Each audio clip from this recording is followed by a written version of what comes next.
Want to make a podcast?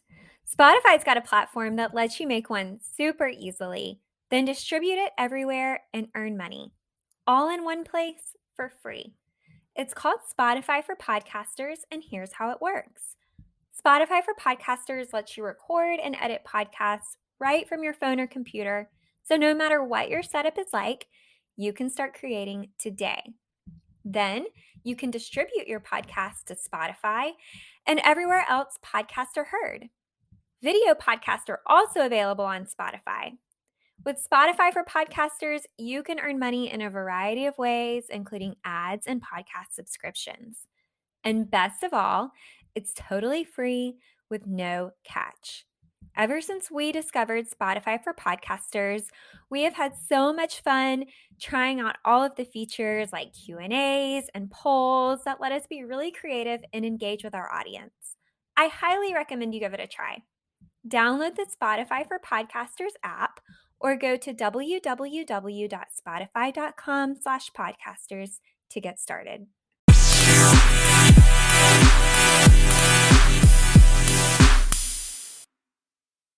Hello and welcome back to episode 18. Can you believe it? Of Podcast Royal. Before we get started, follow us on Instagram at Podcast Royal. Email us at hellopodcastroyal@gmail.com. Thank you to those of you that have sent in emails already. And don't forget to subscribe, rate, and review our podcast. It really does matter and it helps others find us on podcast platforms. So how are you, Jessica? I am great. How are you doing, Rachel? I'm good. We were just talking about this before we started recording. I got vaccine number 1 this morning. So Congratulations. Thank you. So I honestly, everyone should get the vaccine, but I am kind of feeling as though I've been hit by a bus. So we'll see how recording tonight goes, but I'm hopeful. So that is my big news of the day. And I'm just so very happy and thrilled to be halfway through with my vaccinations. So we are going to try to move back into a little bit of normalcy today with the standard royal rundown and a lifestyle segment from Jessica. So without further ado, the royal rundown. So it is official. Sad news. Trooping the Color, the Queen's annual birthday celebration that is typically held in June, has been canceled for the second year in a row. Now, you might ask, why does the Queen, whose actual birthday is April 21st, celebrate her birthday publicly in June? The answer to that is the weather is most favorable in London in June, and Trooping the Color is held outdoors. So there will be no typical festive parade or a Buckingham Palace balcony moment with the entire family, but like last year, it will be likely a scaled down celebration at Windsor Castle. It does make sense, as hard as the news is to swallow, because Trooping the Color typically brings thousands of people onto the streets of London. And while progress is being made in the fight against COVID, having a gathering that large would still not be advisable. Also, the annual Garter service that typically happens at St. George's Chapel the Monday after Trooping the Color is also canceled. Jessica, this leaves me wondering about the status of Philip's 100th birthday celebration in June and the unveiling of Diana's statue to mark what would have been her 60th birthday on July 1st. Will they take place? I don't know. What do you think, Jessica? And do you think they made the right call in canceling Trooping the Color? Well, it was certainly disappointing to hear, but I don't think it came as a surprise to anyone after the year we've had. I would have loved to have seen Trooping the Color go on, in its traditional fashion. And, it is an outdoor event and a lot of people have already gotten their vaccine. But I sort of imagine they're waiting until it's available to everyone just to be safe. I just saw this week, I think Paris has gone back into lockdown again for a third time. And I think the UK really wants to avoid that at all costs. So, it was probably the right call for this year. I'm sorry. I just was going to say, it doesn't mean that it's any easier to stomach, especially, and again, I'm not writing the Queen off, but she will be 95 in a couple of weeks. And we certainly hope that she has many more birthdays, but you never know at this age. And so I hope that in 2022 we can have it back in all its glory. Yeah, and I won't be surprised if Prince Philip's birthday celebration is altered as well in some way. It would certainly be a bummer given it's his 100th, Yeah. but it's kind of to be expected at this point. Especially with Philip having been in ill health as of late, I don't know how they could possibly have a large gathering, but we'll see what they do. No word as of yet on either Philip's birthday celebration being canceled or the Diana statue unveiling being canceled. So we will keep you listeners up to date on that as we hear of it, which we hope we don't. We hope that they go on, but safely, of course. So, Well, Diana's celebration is in July, so that's still several months away. We don't know what could happen between now and then. I do think Prince Harry would really like to be there to honor his mother, but I think that will depend probably on the timing of the new baby yeah. and if anything else happens between now and then, that might cause the UK to have to alter those plans as well. So it'll be interesting to see what happens.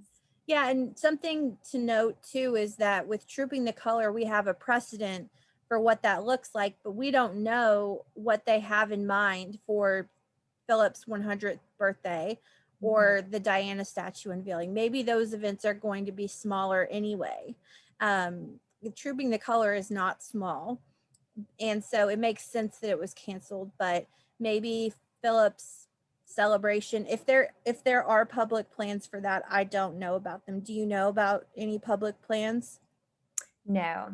So I assume that it's going to be obviously much much more scaled down than Trooping the Color, which brings out thousands of people into the streets.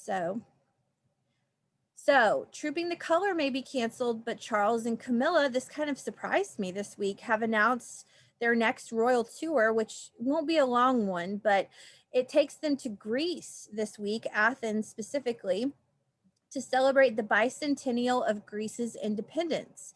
I have to tell you, it's nice to see the family back at work internationally, safely, of course. And it is important to note that both Charles and Camilla are vaccinated. So, very exciting news out of Buckingham Palace. It seems that the Queen is considering making a diversity and inclusion hire at the palace, and that, according to a royal source speaking to People, there is a recognition that more needs to be done, quote unquote. From that same article, quote, diversity is an issue which has been taken very seriously across the royal households, the royal source says. We have the policies, the procedures, and programs in place, but we haven't seen the progress we would like in terms of representation, and more needs to be done. We can always improve. The work to do this has been underway for some time now and comes with the full support of the family. So, Jessica, what are your thoughts on this potential new hire? Well, I guess we can assume that's coming out now is sort of in response to what's been circulating in the news recently about the palace. I think this announcement is their way of showing that they are making changes to the corporate side. I know they said they have the policies and procedures in place, but they want to make sure that more is being done. And I think this is a great example of how you respond and communicate with the public in a professional way. You show what you're doing through your actions and taking steps forward, and let that speak for itself. Absolutely. I'm so thrilled to see forward momentum because we said this on the podcast a couple of weeks ago that reform needs to happen. And it's so exciting to see that happening bit by bit. So I am here for it. So, speaking of new hires, Archwell Productions and Archwell Audio has a new head of content. The Sussexes have hired producer Ben Browning to oversee content for both their Netflix and Spotify deals. He has worked on movies like The Big Sick, Arrival, Room, and Promising Young Woman, which is currently nominated for an Academy Award for Best Picture. And Harry, breaking news today, Tuesday, has a new gig too. He will be working with a mental health and coaching app that apparently he's been using himself for months. Harry will be Chief Impact Officer of Better Up Incorporated, where, in his own words, quote, I intend to help create impact in people's lives. Proactive coaching provides endless possibilities for personal development, increased awareness, and an all around better life. I was going to ask you, do you think this will give him a taste of what it's like to work in the corporate world? It seems like kind of a change from what he's been doing. Yeah, I don't know if Prince Harry has ever worked in this capacity. Of course, he was career military for a long time, and then he became a full-time working royal, and he's been his own boss with Archwell Productions and Archwell Audio and everything involved under that umbrella. But I believe, I mean, the military is its own. He certainly wasn't, in charge, the commander in chief of those operations, but this is the first time that I believe that he's worked in the corporate world, and for a startup, no less. So this is going to be a big shift for him. I wonder, how that's going to work. There's only so many hours in a day, and he's got his Archwell commitments, which, with the hiring of Ben Browning, will probably lessen a little bit, but still that's a huge undertaking and this role. So he's making moves, and I think, this is, this is for sure his first step into the corporate world like this. So it will be interesting to see what a chief impact officer does, because, to be honest with you, that's the first time I've ever heard that title used. So I don't know what that role entails, but I'm ready to see what he does. Well, it's a board position, right? I would think so. Yeah, I have to imagine it's not going to take up quite as much time as like a full-time role if he's already working with Spotify and Netflix. Like you said, I mean, there's only so many hours in the day. But it does sound like an organization that he would be really passionate about, and I could see him definitely being committed to working with them in some capacity. So it seems like a good fit for him. Absolutely. And we're going to talk in just a second about Harry and his commitment to mental health, but we're going to jump to the Cambridges for a moment. So, William and Kate were seen on video last week celebrating St. Patrick's Day, with William even dropping a little bit of the Irish language in the clip. Very impressive. The pair also stepped out in person this week, Kate looking lovely in a camel colored coat, say that 3 times fast, as they went to an ambulance station in East London to speak to crews and paramedics about the challenges they face, especially during COVID. Also, late breaking, we saw William and Kate out today in an event at Westminster Abbey, which of course is where they got married nearly 10 years ago. Kate looking stunning as ever. And this week we saw the Queen and Camilla team up for a video call with COVID-19 volunteers. So everybody's working, everybody's out there making moves. And as we speak, Charles and Camilla are preparing to go to Greece. So does it kind of feel like normalcy might be creeping back in? Maybe, I don't know, hopefully. What do you think? Yeah, I mean, I definitely think so. I think they are trying to get back into some sort of normal working fashion in a very careful way, and I think we're headed in that direction. So Harry, speaking of his commitment to mental health, this has nothing to do with his commitment to mental health. He was spotted out in Montecito riding an electric bike. That could be healthy as well. Sure, why not? But this is what I meant when I said, speaking of his commitment to mental health. News came out this week that he penned a very moving and touching foreword to a book about children coping with the loss of a parent, a subject he unfortunately is all too familiar with. In the book, which is called Hospital by the Hill, Harry writes about how he struggled to accept the death of his mother, Diana, who died when he was 12, and how he hopes the book will provide, quote, comfort in knowing you are not alone, unquote. He writes, quote, when I was a young boy, I lost my mom. At the time, I didn't want to believe it or accept it, and it left a huge hole inside of me. I know how you feel. This could make me cry. Maybe I'm just extra emotional today. And I want to assure you that over time, that hole will be filled with so much love and support. We all cope with loss in a different way. But when a parent goes to heaven, I was told their spirit, their love, and the memories of them do not. They are always with you, and you can hold on to them forever. I find this to be true. He adds, now I never met them, but I know this person was special to you, and they were someone incredibly kind, caring, and loving because of where they chose to work. Helping others is one of the most important jobs anyone can ever do. You may feel alone, you may feel sad, you may feel angry, you may feel bad. This feeling will pass, and I will make a promise to you. You will feel better and stronger once you are ready to talk about how it makes you feel. So, Jessica, what are your thoughts on Harry's very powerful words? We just keep seeing over and over again lately how vulnerable he's been about his mental health and his very personal struggles that have impacted him throughout his life. And his words give us a glimpse into what his journey's been like as he's coped with the loss of his mother. And, I think those words sound very sincere and comforting for a young person who really needs someone to understand what they're going through. I think this was mutually beneficial for him and his audience. While I certainly hope readers get comfort from his words, I can imagine it's healing for him to write them as well. It was a really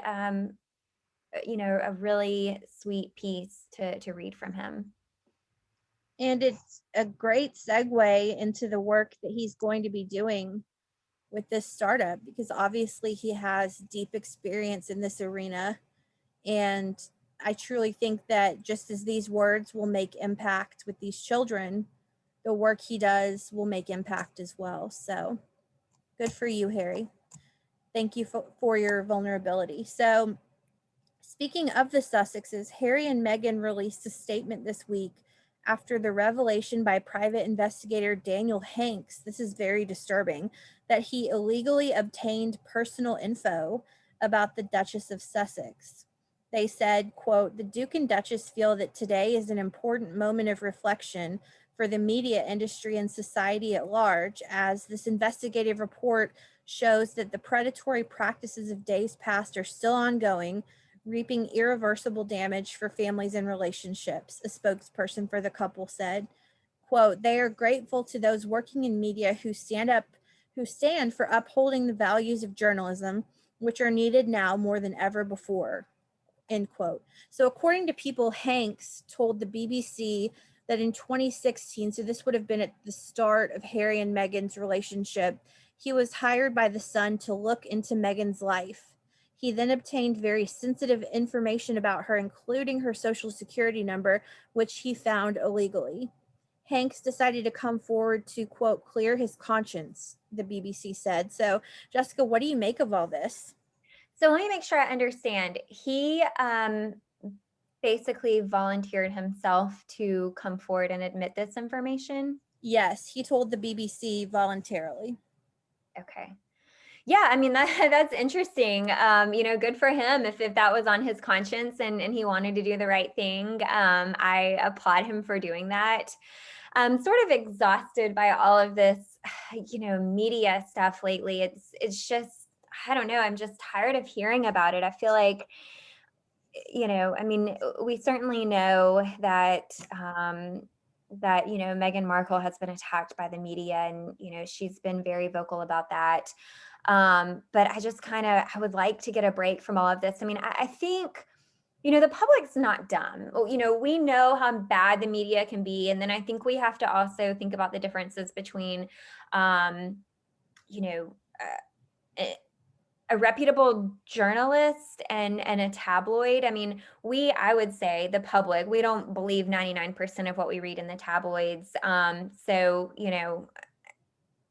when it comes to journalism being responsible and honest, I think we can all agree that that's really important. Yeah. And I think it was good of him to come out and admit that, but I still am just so exhausted from hearing all of this back and forth about the tabloids and the media and everything. I just want to break from all of it. I don't know about you, but Oh, yeah. So that is why we are going to talk about two very lighthearted subjects to close the rundown out. So, on a much more lighthearted note, according to Glamour, the quote unquote modern Diana Bob will be will be the trendiest haircut of the season. I will not be adopting this hairstyle. Spoiler alert. According to the piece, Andreas, I hope I'm saying that correctly, Andreas maybe Wild at Larry King, which is a salon, I assume, and not the late broadcaster's television show, agrees that the modern Diana Bob will be major for spring because it's so fresh. Quote, this is a really extreme look. I'm sorry, there is no chance that I will be cutting my hair into even if it is the modern Diana Bob. This is a really extreme look and is a great start for spring and coming out of lockdown. It's so feminine in a masculine way, says Wild. The hair expert emphasizes that layers are so important because they open up your face, and blow drying the layers back and then forwards gives bounce and provides a modern look. Now, if you know what I look like, I've had the same hairstyle since I was maybe 8 years old, maybe younger. Long, stick straight, brown hair, parted slightly off center. I will not be adopting this look. Will you be adopting the modern Diana Bob, Jessica? well, first of all, this sounds really high maintenance. And I just feel like with the year we've had, does anyone want high maintenance hair right now? No, but honestly, you would look so you have great hair and you would actually be able to pull this off. No, no, Like no. So if you could I if you could commit to maintaining it, you could totally pull this off. I'm just saying. Well, I actually I had really long hair in my childhood growing up, and some into college, and then as I got older, it's gotten shorter, and it's about shoulder length now. But I have actually seen some variations of this modern bob on social media. What I've seen has been the hair is a little bit longer than a bob, but they definitely do the short layering bangs. And some people pull it off better than others. I'm not a big fan. I think Princess Diana looked great in the 90s with it, but I don't Definitely. even pull off hats very well, to be honest. So I will not be adopting this look. And I can't imagine it will be trendy for very long. Well, yeah, and of course, they're playing on the fact that the crown and everything, and you know, I I wish that I had the face shape to pull it off. I don't. So, no modern Diana Bob for me, but if this is truly trending, I can't wait to see everybody rocking it. And but will we be adopting her 1980s and well, 90s looks were great, but her 1980s fashion, that's what I really want to know. We shall see. I doubt it. So, okay, lastly this week, ending on a very high note, the Queen's two new corgis have names.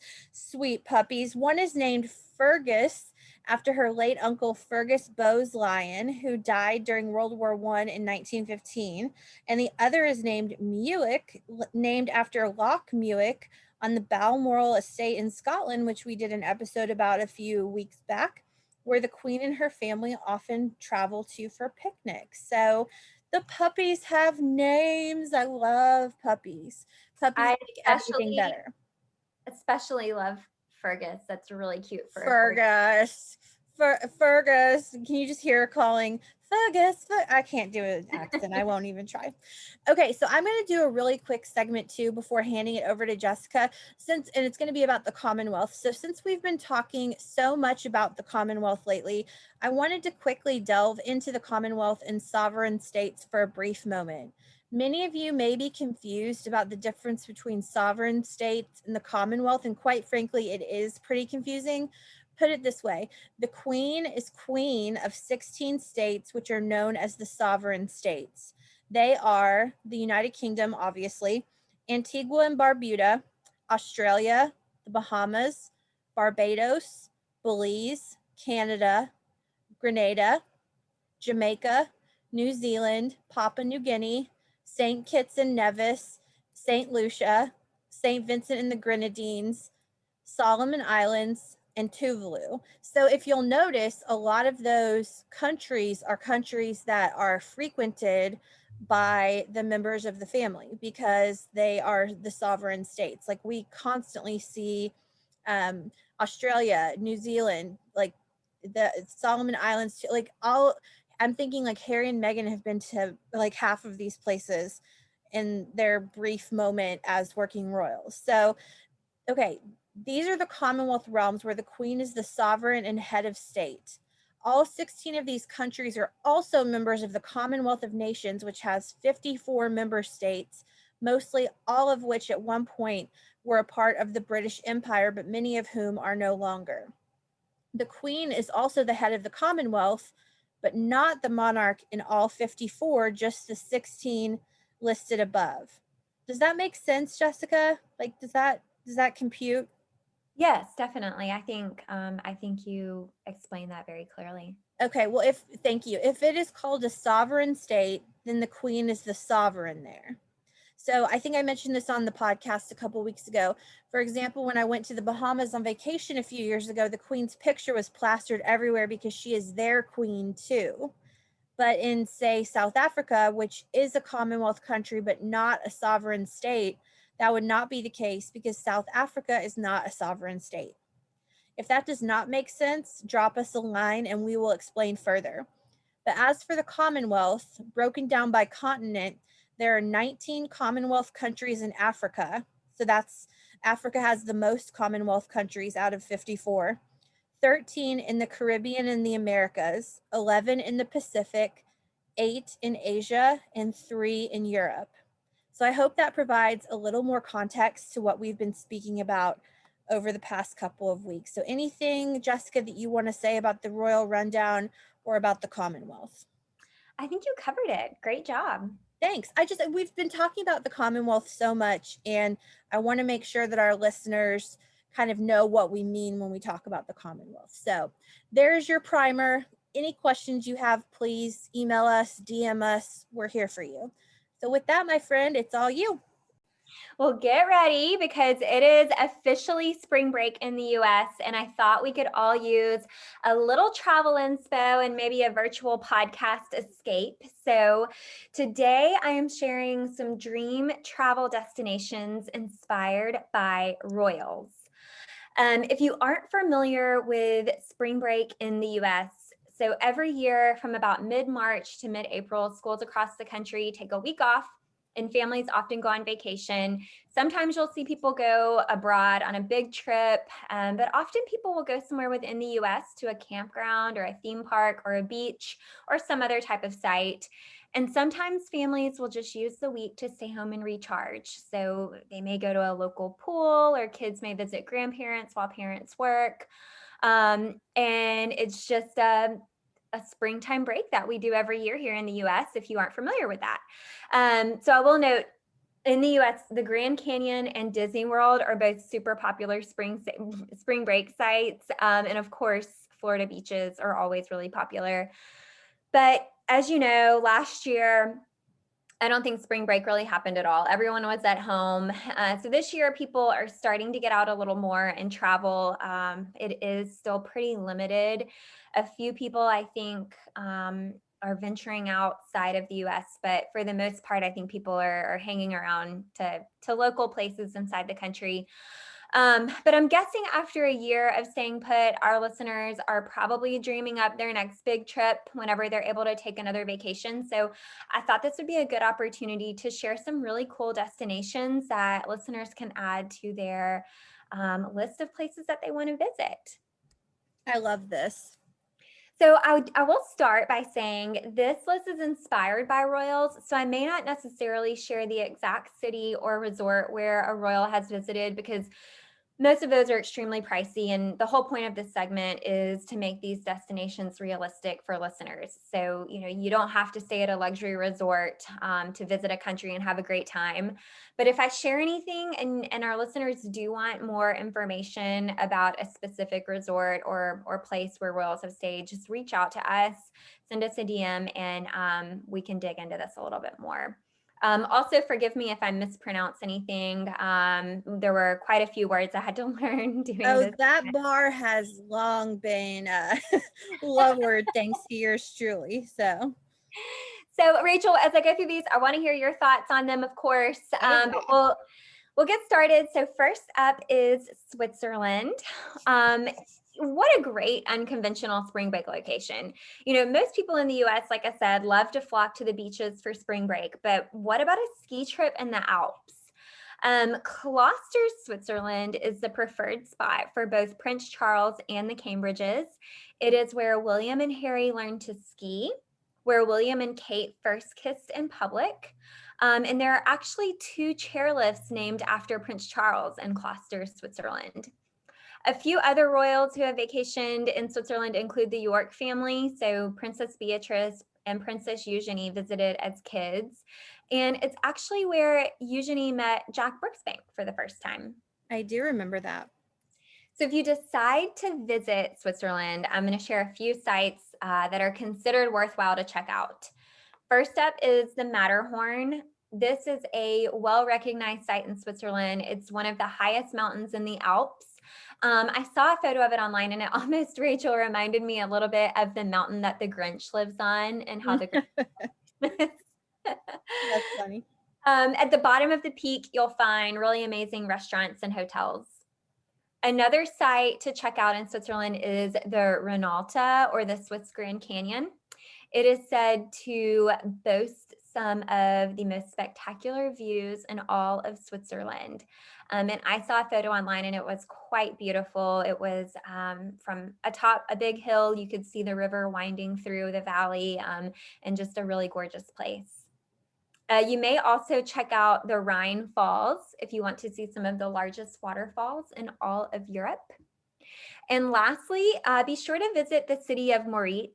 It is a stunning resort town complete with fancy restaurants and hotels. The town has actually hosted the Winter Olympics twice. And there are a lot of different cultures here. So if you visit, you may hear several languages spoken, including German, Italian, French, and English.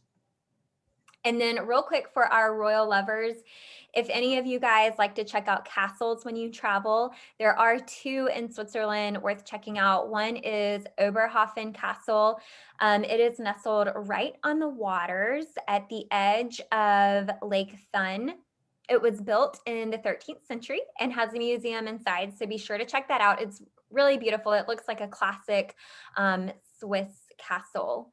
And then Chateau de Quilon in Montreux is also nestled right along the water. It's at the edge of Lake Geneva, which I believe this castle was built in the 12th century, and it has been said to have inspired many artists and writers. It looks a little different than Oberhofen Castle. It was more like a white stone castle, also very pretty.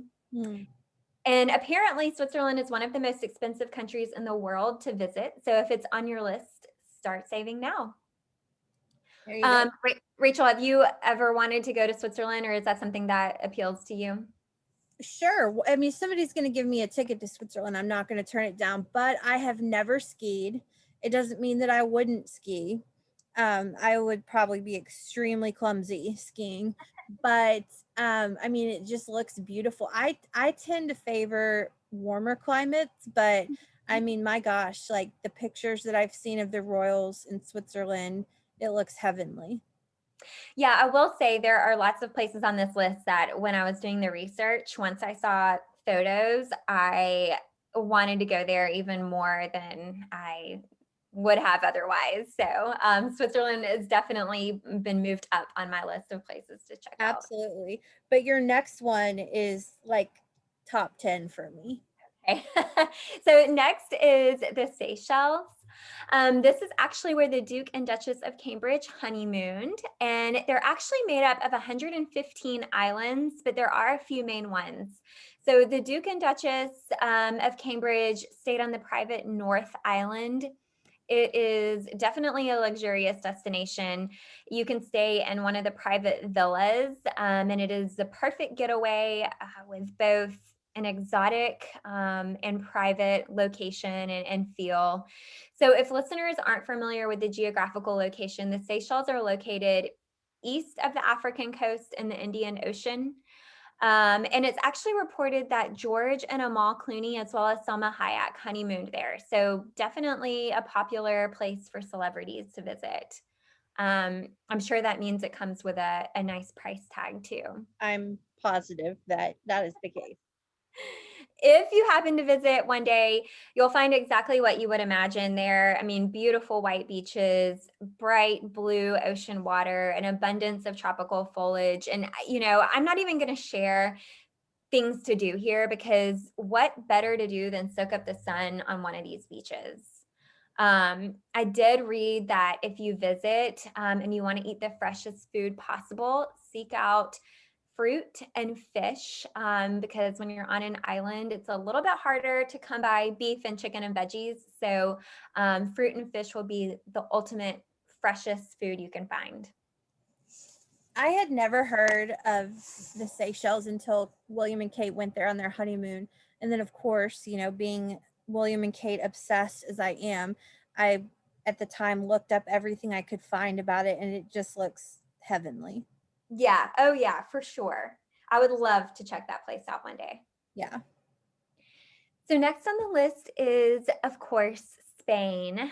In 1990, King Juan Carlos of Spain toured the Balearic Islands of Spain with Prince Charles and Diana, William and Harry, and several other royals, including Queen Sofia of Spain, Princesses Christina and Elena of Spain, Queen Anne Marie of Greece, King Constantine II of Greece, and Princess Theodora of Greece. So it was quite a royal affair. And Prince Charles actually has spent a lot of time in Spain. He is really close with King Juan Carlos and Queen Sofia. And in 1987, he, Princess Diana, and the boys stayed at Merivent Palace in Mallorca. So, if you're not familiar with the Balearic Islands, they include Mallorca and Ibiza. And Mallorca is called the crown jewel of the Balearic Islands. So, you definitely won't get bored here. I mean, it is like fancy luxury, a great place to go if you want to vacation in style. You can take in beautiful scenery along the coastline. They have stunning beaches. They have limestone mountains, and they've got local wineries. So if you're into wine, you can do that and enjoy fabulous food. And I am just sitting here thinking about eating tapas and sipping wine in Mallorca. I'm just sitting here thinking about how I would love to go anywhere. I mean, I'll take Mallorca, but my gosh, I'm ready to travel again.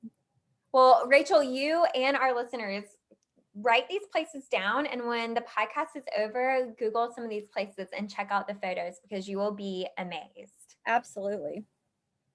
So while you're in Spain, take some time to visit Gibraltar. Are you familiar with Gibraltar, Rachel? Is this the Rock of Gibraltar? Mm-hmm. Okay, that's all I really know. So Prince Charles and Princess Diana visited Gibraltar when they cruised the royal yacht Britannia on their honeymoon. Queen Elizabeth actually visited in 1954, and I think that's the only time that she has been there. But Gibraltar is a British colony, and it is located along the southern coast of Spain. And you mentioned the Rock of Gibraltar. It's often called the Rock after the Rock of Gibraltar. And it is a limestone rock, almost 1,400 feet high. Wow. So there's a lot of British influence in this area since it's a British colony. I think they actually use the pound and the euro there as currency. So if you visit, be sure to check out St. Michael's Cave. It is the largest cave on the island. You'll find beautiful stalactites and stalagmites. And this cave was first recorded in 45 AD. And there's actually another cave on the island called Cathedral Cave, which is really cool. So you can actually attend an underground concert in this cave. They do Wow. musical performances and ballets. Rachel, when they said you can go to a ballet in a cave, I instantly thought of you and the Yes. We could go see the Nutcracker, which is the ballet that we like to go see together in a cave. I Yes. might get really claustrophobic, but we can give it a try.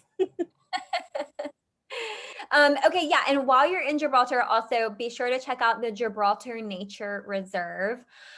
There you will find the only monkeys living in the wild anywhere in Europe. So they're actually native to Morocco, but there are like 160 monkeys on the island in this nature reserve, and I just thought that would be a really cool thing to check out. Absolutely. How cool. So next we'll head across the ocean and back down to the Caribbean. The Caribbean is one of those places that I feel like in the US we often take for granted. If you're from the US and you've traveled abroad at all, probably one of the first places or maybe only places you've been has been the Caribbean, and That's and it's true for me. and right. And I think we take it for granted sometimes because we forget how, I mean, really beautiful the beaches are, and how great the weather is, and it's just such a great travel destination, and it's actually, it can be affordable too. So the royals really love the Caribbean, especially Princess Diana. She visited quite a bit. Two of her favorite places were Nevis and Necker Island. So Nevis offers, picturesque beaches, hiking, botanical gardens. There's Charlestown is there. It's a quaint little town. I read it has very like small town feel, friendly vibes. And it's also home to the Montpelier Plantation, which is a super luxurious estate. And that is actually where Princess Diana stayed when she visited. And I just realized that I mispronounced that earlier. Nevis, not Nevis, like a true novice would. So don't Well, worry about mispronouncing things. I've got that covered in spades. let's hope I got it right. I looked it up, and that's what I was able to find. So we'll And see. But also, it should be noted that so many of the sovereign states and Commonwealth countries are in the Caribbean. yeah, So that could be why the royals tend to favor this part of the world. But regardless, it's beautiful, and we do take it for granted. It's in our backyard. The Bahamas was the first place I ever left the country for, and I do love it. yeah, me too. Bahamas, I think, was my first time I left the country. So Necker Island is actually a private island owned by Richard Branson. So it is 74 acres, I think. And you can actually stay here if you want to dish out the cash. I read online that you can rent the entire island for $42,000 a night. Oh, Uh, that's just chump change. I can't believe how cheap that is. My gosh. Sarcasm. well, if that's a little high, you can also rent a private villa for 27,000 a week. Okay, Um, well, that's what the commoners probably do. So, So I looked up some photos, and I mean, the island is very beautiful. The villas are pretty cool. They offer like a nature-inspired open living sort of concept. So your bedrooms and your living rooms, they'll have a roof, but the walls are open, and you get this kind of 360 view of the island. Very pretty. And I also read that Richard Branson has offered his island to celebrities like Kate Winslet and the Obamas, and a few others who have stayed there include Jimmy Fallon and David Beckham. So I wanted to throw that in there because I know Princess Diana stayed there, but there are much more affordable options in the Caribbean if I hope so. and still very beautiful. So the last place in the Caribbean is Mystique. We So have to mention Mystique. yes, so if our listeners don't know, Princess Margaret was given land on this island as a wedding gift, and she actually would visit twice a year for decades. And Her Majesty visited in 1977. I saw a photo of her on her visit at an outdoor market, and she was looking at mangoes. And side note, I also read mangoes are one of her favorite foods. Hmm. So fun fact there. But The island is just over 2 miles, and you can partake in all the traditional activities that you would on an island, like lounging on the beach, diving, fishing, snorkeling, going for a hike. But they also have some nicer accommodations there as well. If you like to play golf or tennis or ride horseback, you can do all of those things. And fun fact, for his what this would be his 6th birthday in 2019, July of 2019, the Cambridges took George to Mystique for his birthday. Oh, I didn't know that. Yeah, so they still go.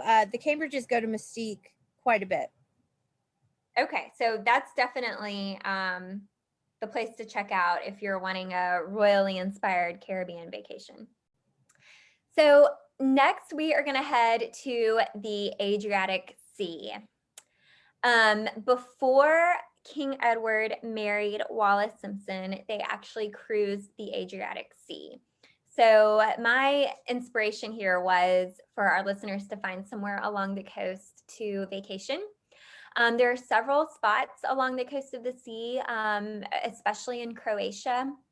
So one of the really cool places to go is the Dalmatian coast. There are several sites and towns along the coast that tourists can check out. One bigger city in Croatia is Dubrovnik. It is located right on the coast, stunning views. And interestingly enough, when I was reading, I saw that the perfect time to visit is late March, which is right in the midst of our spring break. According to the site I was on, the summer months often get really hot and crowded with tourists. So March is a great time to go. And if you visit, a couple of attractions there are the Old Town Walls, and I'm going to try to say this, Fort Lovrinex, I think is how you say it. So the Old Town Walls they're about 2 kilometers long. They can be walked by tourists, and you get really great views of both the city and the sea if you want to take in some really gorgeous views. And then, so Fort Lovrianex, I think, is actually a medieval fort. It was built in the 14th century on a rock overlooking the sea. And listeners might be interested to know that this was actually a filming location for some of the Game of Thrones. Did you know Oh, that, Rachel? no, I didn't. I've never heard of this place before, but that's great trivia. Yeah. And you can actually catch Hamlet there each year during the Dubrovnik Summer Festival. So Cool. um, just some fun stuff to do there. And also while you're in Dubrovnik, take a stroll down Stratton. It's the popular pedestrian street in the city. They've got tons of restaurants and shops. You'll find an outdoor farmers market. So definitely if you come across one of those, check it out. In Croatia, they really love organic produce, and you won't be disappointed there. So if you want to escape the city of Dubrovnik and go somewhere a little bit quieter, head down the Dalmatian coast and check out some of the beaches, the sunsets. Be sure to also check out the Korčula Island vineyards. So these are vineyards along the Dalmatian coast. There are a handful of wineries there, and tourists can do tasting tours. And apparently they have really outstanding white wine that may even compete with Napa Valley wine, which in the US, Wow. is really top-notch wine. Wow.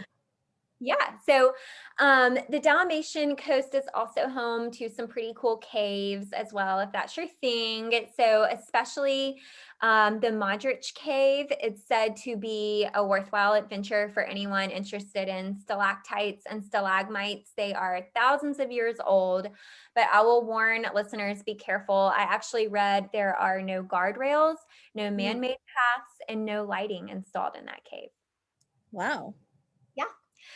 So one more place along the Dalmatian coast is Zadar.